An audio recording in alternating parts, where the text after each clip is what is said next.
नमस्कार, मैं गायक विश्वनाथ पाल भोजपुरिया गोपीगंज जनपद भदोही से। आज मैं नई दिल्ली संगम विहार में उपस्थित हूँ और यहीं से एक डॉक्टर बाबा साहब भीमराव अम्बेडकर के लिए गीत प्रस्तुत कर रहा हूँ।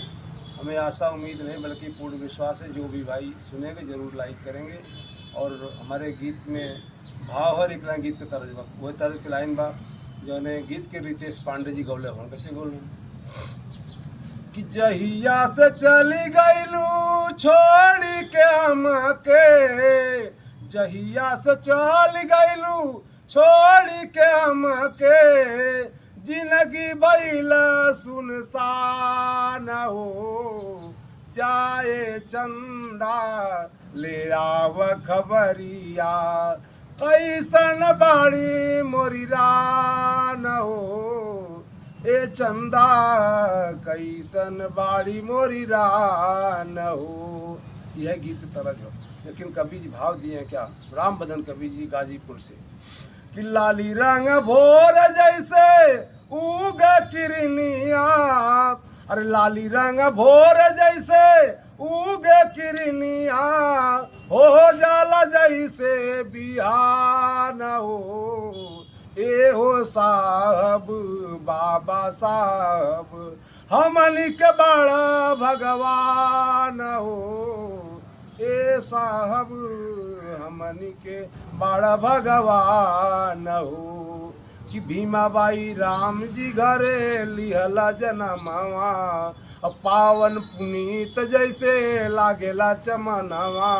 और शोषित समाज के तू देवता कहिला, शोषित समाज के तू देवता कहिला, भर दिया मुर्दा में जान हो।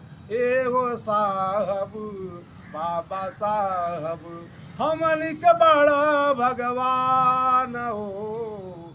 ए साहब हमनी के बड़ा भगवान हो। कि लड़ी के लड़ाई दलित शोषित के करनवा, सगरो दिलौला अधिकार वही दिनवा। कि जाति धर्म हिंदूवाद नीति के मिलावाला, भारत का लिखल संविधान हो।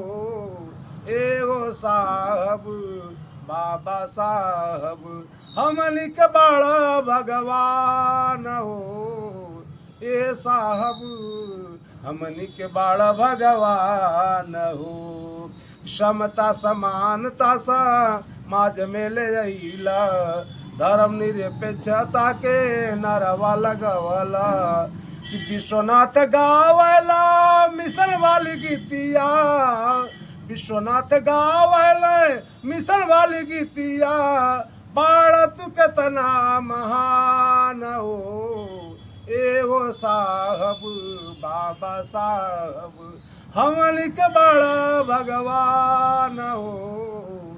ए साहब हमनी के बड़ा भगवान हो। जय भीम, जय भारत, नमो बुद्ध।